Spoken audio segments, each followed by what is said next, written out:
모든 시대, 모든 나라의 간첩은 존재해 왔습니다. 비가 오는 날도 있고 바람이 부는 날도 있듯이 누군가 남의 정보를 훔치는 존재는 항상 있어 왔습니다. 놀랄 일도 새삼스러운 일도 아닙니다. 그래서 각국의 권력은 그때그때 상황에 맞춰 간첩 문제를 다뤄왔습니다. 하지만 지금은 시대가 바뀌었습니다. 오늘날 주요 국가 정보는 언론 보도, 정부 보고서, 통계 자료, 위성 사진 등을 통해 대부분 공개되고 있습니다. 이제 간첩 활동의 필요성 자체가 예전만 못한 시대가 된 것이죠.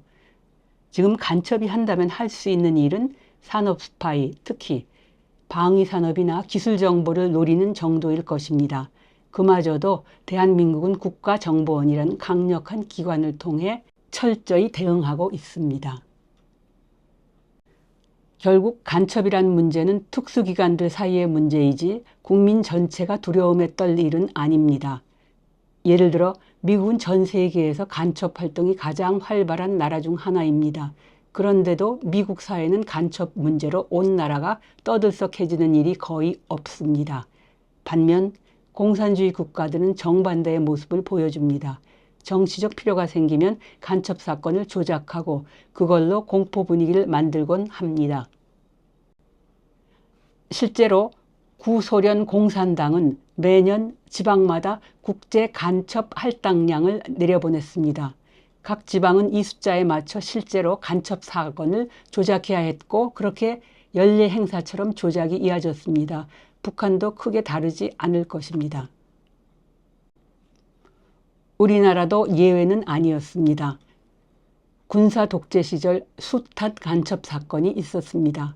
그리고 그때마다 독재가 더욱 강화되었습니다.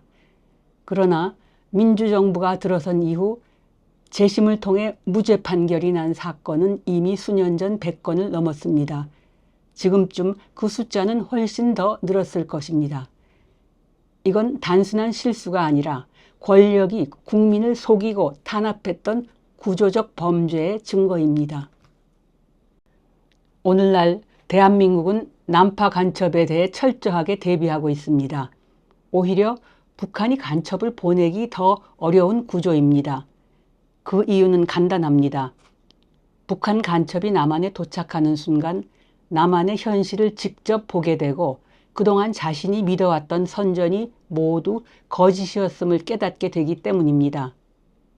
간첩이 많을수록 오히려 남한의 진실이 북한 내부에 더 잘 전달되는 것입니다. 북한으로선 딜레마인 셈이죠. 뿐만 아니라 북한이 남한으로부터 얻을 수 있는 현실적인 군사정보는 매우 제한적입니다. 그럼에도 불구하고 북한이 간첩을 계속 파견한다면 그것은 북한 체제의 무능함을 스스로 드러내는 것일 뿐입니다. 실제로 대한민국에는 큰 위협이 되지 않습니다.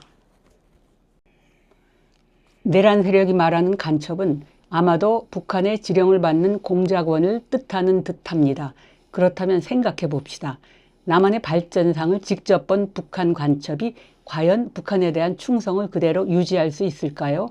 기껏해야 할 수 있는 일은 요인 암살, 국가기관시설 파괴 같은 테러 행위일 것입니다. 하지만 대한민국은 세계적인 수준의 치안과 경호 시스템을 갖추고 있어 여기에 충분히 대응할 수 있는 능력이 있습니다. 또 하나의 가능성은 북한을 선전하고 북한 정치 집단을 돕기 위해 남한의 각계각층에 침투하는 것입니다. 아마도 내란 세력이 말하는 좌파가 여기에 해당될 것입니다. 하지만 남북 간의 경쟁은 끝났습니다.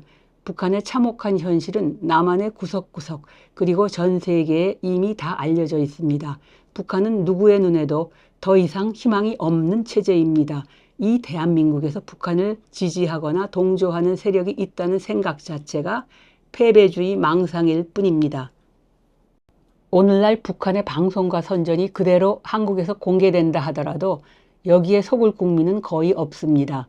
오히려 조롱과 웃음거리로 전락할 가능성이 높습니다. 물론 만에 하나라는 말도 있습니다. 대한민국 인구가 5천만 명이라면 만에 하나는 5천 명입니다. 5천만 대 5천의 싸움, 무엇이 무섭습니까? 반공 정권은 간첩 프레임을 자주 사용했습니다. 그 통치는 독재, 부패, 반민주적 탄압으로 일관했고 언론의 자유, 결사의 자유, 노동조합의 활동, 시민의 집회, 시위 같은 민주주의적 활동을 두려워했습니다. 이는 사실상 공산당과 같은 태도입니다. 박정희 유신 체제가 북한의 조선민주주의 인민공화국과 무엇이 다르겠습니까? 탈북자 황장엽은 서울에 도착하자마자 이렇게 말했습니다. 남한에는 수십만 명의 북한 간첩이 활동하고 있다. 사람들은 명단을 기대했지만 그가 말한 간첩은 민주주의 운동가, 노동자, 반정부 시민단체 등이었습니다. 황장엽은 북한 선전을 그대로 믿고 있었던 것이죠.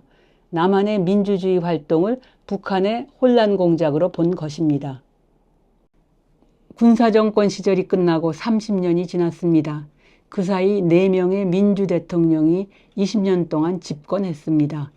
만약 그들이 정말 종북 좌파 정권이었다면 지금쯤 우리는 적화 통일이 되어 있어야 합니다. 하지만 현실은 전혀 그렇지 않습니다. 민주주의는 더 단단해졌고 대한민국은 눈부시게 성장했습니다. 이건 단순한 결과가 아니라 민주주의가 가져온 역사적 진실입니다. 역사가 말해줍니다. 민주주의 없이 성장한 나라는 없습니다. 지금 대한민국이 이토록 번성한 이유는 바로 민주주의 덕분입니다. 그럼에도 불구하고 여전히 용공좌파, 종북 같은 말을 반복하는 사람들은 지렁이를 용이라 선전하고 북한을 거대한 존재처럼 만드는 친북적 환상을 퍼뜨리는 셈입니다. 북한은 이제 곧 무너질 허약한 체제입니다.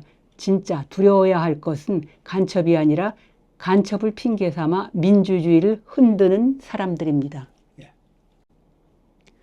더구나 오늘날 북한이 남한으로부터 얻을 수 있는 현실적인 정보는 매우 제한적입니다.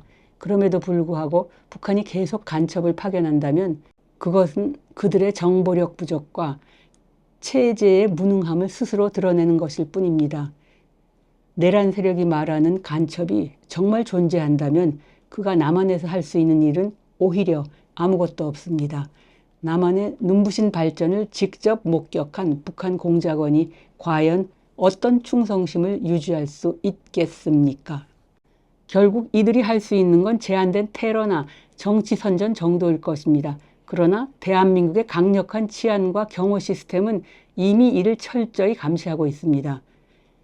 이 순간도 북한 간첩이 남한을 위협한다는 말은 더 이상 현실의 위협이 아니라 낡은 공포 마케팅에 불과합니다. 그런 허상을 계속 말하는 것은 결국 현실을 부정하는 패배주의 망상일 뿐입니다.